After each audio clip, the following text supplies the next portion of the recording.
Yun, magandang, araw brothers and sisters. Ako po muli ang inyong kapatid na si Prince and matagal po tayong hindi nakagawa ng video. Medyo naging busy, for the past, few days. Last few weeks ago, maraming ganap and, for today's video medyo maikli lang 'tong message na ishi-share ko 'no, about, what we commit to the Lord 'no, yung mga plano natin, yung mga alalahanin natin sa araw-araw. So, napanood ko rin 'to sa isang video sa Facebook and, nakarelate ako ng sobra na talagang dapat lagi natin tinitiwala sa Panginoon yung mga plano natin, yung mga gagawin natin, yung mga desisyon natin sa buhay para hindi tayo, nahihiwalay sa Panginoon o nade-detach from the branch. So, bago tayo mag-start, humingi tayo ng gabay sa ating Panginoon, para mas magkaroon tayo, ng wisdom from the Holy Spirit. Father in heaven, thank you po sa araw na ito. Lord, i-bless niyo po kami ng iyong salita sa araw na to dahil kayo po ay tunay na dakila at mabuti, Panginoon. Lord, turuan niyo po ang aming puso at ang aming isipan upang tanggapin ang bawat salita, Panginoon, na aming pag-aaralan at linisin niyo po ito ang aming puso at isipan ng anuman mga hindi ka nais-nais, Panginoon, sa inyong harapan. Lord, sa iyo ang papuri, sa iyo lahat ng pasasalamat sa pangalan ni Jesus. Amen. So, ang pag-aaralan natin is about the story of Jonah. Alam niyo naman, kilala niyo naman po si Jonah, no? Si Jonah, siya yung kinain ng balyena.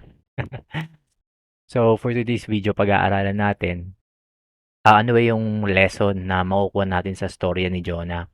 So, kung meron kayong Bible, pwede niyo pong buksan yung Bible niyo dito sa Book of Jonah. Dito po sa Jonah chapter 1. Yun po yung pag-aaralan natin. So, ito po, wait lang, i-share ko yung, kung may Bible kayo mas maganda para masabay-sabay natin mapag-aralan. So, ito po ayan, share ko yung, ah, ito.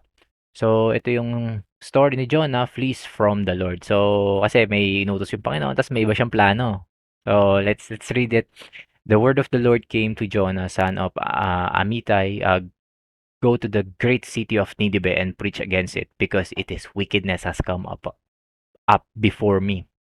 So inutusan ng Panginoon si Jonah na pumunta nga sa Nineveh and tell them, preach the gospel, and then because nga yung kasamaan nakaabot na sa kanya. Sabi ni Lord. So, but Jonah ran away from the Lord and headed for Tarshish. He went down to Joppa, where he found a ship bound for that port.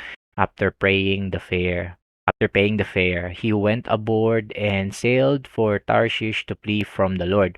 When the Lord sent great wind on the sea and such violent storm arose that the ship threatened to break up, all the sailors were afraid, and each cried out to his own God, and they threw the cargo into the sea so lightened the ship. But Jonah had gone below deck, where he lay down and fell into the deep sleep. And captain went to him and said, "How can you sleep? Get up and call your God.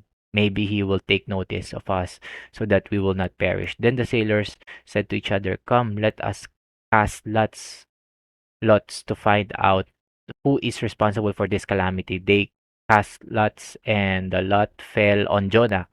So they asked him, "Tell us, who is responsible for making all this trouble for us? What kind of work do you do? Where do you come from? What is your country?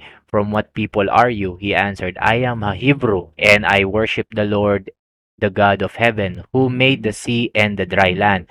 This terrified them, and they asked, "What have you done?" They knew he was running away from the Lord because he had already told them. The sea was getting rougher and rougher, so they asked him, "What should we do to make the sea calm down for us?" "Pick me up and throw me into the sea," he replied, "and it will become calm. I know that it is my fault that this great storm has come upon you." Instead, the men did their best to row back to land, but they could not, for the sea grew even wilder than before. Then they cried out to the Lord, "Please, Lord, do not let us die for taking this man's life. Do not hold us accountable for killing an innocent man, for you, Lord, have done as you pleased." Then they took Jonah and threw him overboard. And the raging sea grew calm at this man gently feared the Lord, and they offered a sacrifice to the Lord and made vows to him. Now the Lord provided a huge fish to swallow Jonah, and Jonah was in belly of the fish 3 days and 3 nights. So, yun po yung story ni Jonah. So, paano ako naka-relate dito? Kasi alam nyo, ang Panginoon, 'pag may sinasabi ang Panginoon sa atin, madalas napapangunahan natin siya, 'no? Nauuna yung desisyon natin, gusto ko 'to, yung career na 'to, gusto ko pumunta sa lugar na ito, gusto ko 'tong church na 'to, dito ako, dito yung talent ko, dito gagamitin ko, ayoko yung sinasabi mo, Lord. So, ang nangyayari is name-messed up tayo, nagkakaroon tayo, ng mga problema sa buhay 'no, nagkakaroon tayo ng mga stress. So, yung mga yon, madalas hindi yon sinasabi ng test 'no, iba yon, iba yung test. Pero iba kasi yung nag-a-against ka dun sa will ng Panginoon. Kaya nga 'di ba sabi ni Lord, give us our daily bread every day, and then your will be done. Lagi sinasabi ng Panginoon yun, no, tinuturuan niyang mag-pray yung mga apostle. So, ano yung ano dito, yung pinaka moral lesson dito sa story ni Jonah is, alam mo yun, pag sinabi ni Lord na dun ka, wag mo ipilit yung sayo. Kasi nga, pag pinilit mo yung sayo, magme-messed up ka, tulad na nangyari kay Jonah na, yun nga, nagkaroon ng calamity. Kasi nga, ano siya, against siya sa Panginoon, sa plano ng Panginoon.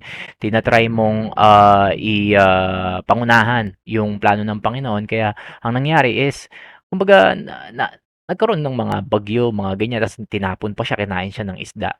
Kasi nga sabi nga, naniniwala ako na ang Panginoon ang in control sa lahat. Lahat ang Panginoon nakasulat na 'yan. Tayo alam niya na kung sino yung pupunta sa impyerno, sino yung pupunta sa langit, sino yung hindi tatanggap sa kanya at yung tatanggap sa kanya. Kaya nga sabi niya, 'di ba, many are called but only few are chosen. Kaya hindi sasabihin ng Panginoon 'yun ng walang dahilan. So, ibig sabihin lang no'n na bawat isa sa atin ay may kanya-kanyang istorya ng buhay na gagampanan dito sa mundo at kanya-kanyang purpose na ibibigay ng Panginoon sa atin. So, ano yung magandang gawin natin? So, of course, lagi natin tanungin sa Panginoon. Ako, lately ko lang din 'to natutunan kasi madalas ako gusto ko yung plano ko ganyan, after 5 years gusto ko ganyan, after, the next 2 weeks, the next few months gusto ko ganyan. Pero mali pala 'yun, eh. Walang masama magplano, pero mas maganda yung plano natin is binibigay muna natin kay Lord, tulad ng for example, yung trabahong ito, Lord, will mo ba 'tong trabahong 'to? Lord, kung hindi mo 'to will, i-reject mo. Ako gano'n yung ginagawa ko ngayon. Lord, kung etong trabahong a-applyan ko 'to, i-reject mo 'to kung hindi 'to makakabuti sa akin at hindi makakabuti ng aking faith at makakapaghiwalay sa'yo. Kumbaga parang yung kay Moses, 'di ba? Kung alam niyo yung story ni Moses, sabi nga niya, 'di ba? Sabi ni Lord sa kanya na, "Sige, mauna na kayo sa promised land." Pero sabi ni Moses, 'di ba, sabi niya, "Hindi ka kasama, Lord. Kasi kung hindi ka kasama, hindi ayaw na namin pumunta doon." Kasi nga alam mo, kahit mapuntahan mo yung lugar na yon, tulad yung ginawa ni Jonah, napuntahan niya nga yung Tarshish ba yun, yung lugar na yon, yung nasa barko siya, again siya. Kumbaga dito yung Panginoon, dito siya, pumunta siya dito. So, gusto niya dito, so pumunta siya, pero alam mo 'yun, hindi nagtagumpay, eh. Wala kasi siya sa presensya ng Panginoon. So, dahil wala siya sa presensya ng Panginoon, nagkakaroon ng mga struggle, paghihirap sa buhay tulad no'n, maraming bagyo at kung ano-ano man ang mga paghihirap na naranasan niya. So, gano'n din 'no, sa mga desisyon natin sa buhay, dapat lagi nating inuuna yung Panginoon. Naalala ko nga yung isang Bible verse 'no, dito sa Proverbs 16:3. Sabi dito, "Commit your works into the Lord, and your thoughts shall be established." Commit your work to the Lord and your plans will establish. Commit your actions to the Lord and your plans will succeed. Put God in charge of your work, then what you plan will take place. See, alam nyo, ang pagpaplano, again, walang masama sa pagpaplano. Pero tanungin nyo lagi si Lord, Lord, will mo ba to? Lord, gusto mo ba to? Lord, pag-pray mo lagi, Lord, kung hindi to para sa akin, kung hindi ito yun, pintuan na para sa akin, sarado mo 'tong pintuan na 'to. Ayokong messed up ang buhay ko, ayokong mapapalayo sa'yo dahil sabi nga ng Panginoon, 'di ba, "Apart from me, you are nothing." Disconnecting from the branch, from the source. Kasi ang Panginoon ng buhay, 'di ba, siya nga sabi niya, siya ang daan, ang katotohanan at ang buhay. So, 'wag tayo dapat masyadong pabara-bara ng desisyon kasi nga hindi ito nakakadulot ng mabuti sa atin. Sabi nga 'di ba ng Panginoon, 'di ba, yung sa Jeremiah, "I have plans for you to prosper you and not to harm you." So, alam mo yun, kahit medyo parang mukha sa atin 'pag yung will ni Lord sa atin is, "Ay Lord, yan ba yun? Sigurado ba yan?" parang hindi maganda, eh, parang ang hirap, eh. Pero alam mo kung yun yung will ng Panginoon wala kang magagawa. Si Jonah nga 'di ba, ayaw niya sa Ninive kasi sa Ninive maraming masasama dun. So ang nasa isip ni Jonah wala ng pag-asa yung mga tao dun, masasama na yun ta's magpapagod pa ako dun ta's baka mamaya bato-batuhin pa ako dun. Pero alam mo pa ang mas powerful ang will ng Panginoon. Your will be done talaga. God's will talaga lagi. So kinain siya ng ano, ng balyena tapos dinura siya sa Ninive. So wala siyang choice, gagawin niya rin 'yon. So kahit ano pang gawin natin 'yan, kahit mapunta tayo sa lugar na ito, sa trabahong ito, wala tayong magagawa. Gano'n talaga 'yon. So share ko lang 'no, yung life experience ko recently. So kasi po nag-apply po kami ng, yung US citizen namin ng ate ko dahil namatay po yung dad ko last year and yun, citizen po yung daddy ko. So sa mga kapatid namin sa Amerika, gusto kaming pumunta sa US. So ako po, to be honest, ayoko kasi siyempre nag-start na ako yung spiritual journey ko dito sa Pilipinas, sa kay Lord. Tapos bigla-bigla sasabihin na magkakaroon ng change ng culture. Siyempre ibang bansa yun, hindi naman kami taga ron. Tapos dadalhin kami doon. So sabi ko, nung ina-apply namin yan, sabi ko kay Lord, Lord, i-reject mo. I-reject mo kung hindi yun para sa amin. Kung makakasama to, kung hindi mo will na dun ako. Sabi ko, kahit yung mama ko sinasabi na ganyan, na baka dun ka talaga. Kasi sabi ko, ayoko pa unahan si Lord eh. And then, last September 7, ayun, nakuha namin yung passport namin. So, ito, so American citizen na ako. God is good. Hindi ako 'to, ang Panginoon 'to, kasi ako sumusunod lang ako.